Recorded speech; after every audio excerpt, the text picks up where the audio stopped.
next week is back to school for my son Rhys, and he is starting high school. So keep watching to find out the plans we've put in place to make sure that it is successful. Hi, I'm Mags, and I share our journey on this channel, A&Me. I talk about my son Rhys and my parenting journey in the world of autism.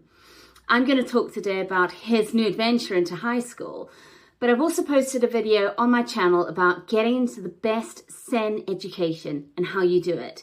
So keep watching and I will share the link to that video later on. But today I'm going to talk to you just about all the planning that's gone in place to sort of alleviate some of those nerves for later in the week. There has to be planning, and we're talking about a brand new school for Rhys because he's going to high school. Now, normally parents are quite nervous about high school in normal situations. So you imagine if your child is autistic, how scary it must be. So the one thing we did have, obviously getting into the right school, is we then had settling in sessions for him. Now, this is normal with every school setting, whether your child is autistic or not. They go and they, understand how the school works. For Rhys, we had 4 settling in sessions at the end of the last school year. The very first one, me and my husband went along with him, which was great. It gave us the opportunity to ask all those questions you won't find in that inspection report. And some of those were things like, what's your uniform policy? So just a bit of a backtrack, Rhys has not worn uniform the whole way through his primary education. The school that he was at was fantastic. Their view was, if your son is in school, that is good enough for us. Doesn't matter if he's not wearing the uniform. So his new school, we asked the exact same question. We want to alleviate that concern or that worry or that stress. And they are of the exact same opinion.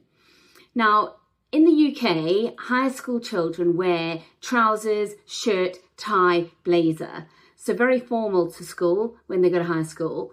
So Rhys's new school said, oh, well, look, he can wear the blazer, the tie. He could wear just the polo shirt, or he can wear his normal clothes. So that really ticked the box for us for this new school for him and alleviated those concerns, as I said. The other settling in sessions were so important for us. So he was going to go in all by himself. Now, this is the sort of thing that makes or breaks that school setting or the ability for him to transition calmly into that new school. And I sat with Rhys in the foyer of the school in absolute panic and anxiety. Rhys was gripping onto my hand. He was concerned. He didn't want me to go. And I kept my fingers crossed, just hoping it would go smoothly. When that door opened, the teacher looked at Rhys and she said, Rhys, do you like ice cream? And that was it. And that ticked the box for me for the school as well. So he has gone into those settling in sessions. The school knew exactly how to make it work. And he has been happy and willing to walk in by himself. So that's another tick in the box for us. The next things for us was around his transport. So Rhys takes a taxi that's organised through the council to school. He's done that all the way through his primary education. But going to high school, his driver is going to change.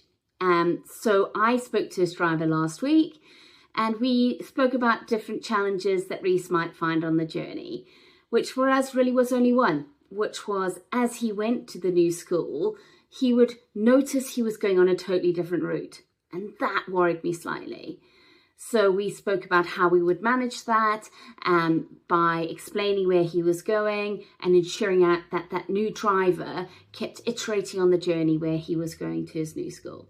So we've had this partnership that's already been set up through that one conversation. And his driver will become part of our support team going forward, and he will communicate stuff to us about the journey as well. So another tick in the box and a plan that is slowly coming into play. The next part was around going and actually getting Rhys some of his school uniform. Now, I said he didn't need to wear school uniform, as the school said, but I was keen to give it a go. It was something that was not on the top of the list of things to address last year or the years before. So we had bought the polo shirts for Rhys, and we're going to try this week on his first day to wear one of those school polo shirts. If he doesn't, that's great. He'll go in his normal clothes. School's happy with that, but I felt I wanted to give it a try. Another challenge on the cards and something we can try and win or see we can accomplish. The next thing we've done, which is so important, I speak across all my videos about the importance of pictures. And even though Rhys is now 11, we still use pictures to this day. Not for the general communications about going to the shops or going to the park or anything like that. But the fact he's going to a new school, we will use pictures. So the school has sent us pictures of his teachers, what his classroom looks like, what the different areas within the school look like, so whether it's outside, whether the canteen, and they have different other classrooms that he will be taking part in doing lessons in. So we've got all those pictures and we will start to show them to Rhys from tomorrow. He doesn't like things too far in advance, and that will prep him. And then we'll also show those pictures on the morning of his first day at school before he's going, so he knows, okay, I'm not going to the school I used to go to, I'm going to go to this new school. So we've got those all in our back pocket ready to go. The next plan we have in place is on the morning that he goes to school, we are going to keep his routine the same. So that's the school morning routine. So he'll get up, obviously it's going to be a slight change by putting on that new school t-shirt, but then everything else will be the same. We're not going to introduce any anxiety, anything new, anything different on that morning of school, and we're going to execute it as per that routine that we have played out over the last 6-7 years. And then lastly, we are going to keep our fingers crossed, because all those plans we put in place, there will be something that may go wrong. So obviously speaking to his drivers, speaking to school, doing all the pictures, we've done everything we can, and we will see how it goes. But everyone has the right phone numbers, everyone's ready to call if something goes a little wobbly on the way. And we know the first few weeks will be a bit unsettled, but we've got to strive forward. High school's new for every child. Maybe just a little bit more challenging for Rhys, but I hope it works. So fingers crossed, everyone. So that's our plans for high school, and I'm sure a lot of you will be moving school settings, children going for their first year at school, only at the age of 5, very young, or actually going to high school or in between moving to school. So I'd really love to hear about how your school day goes or your school week. Please put in the comments below, and please remember to subscribe, because I share so many videos across my channel. And lastly, if you are still trying to get into that setting for your special educational needs school, please check out this video above. I speak all about how we got success to get Rhys into the right setting.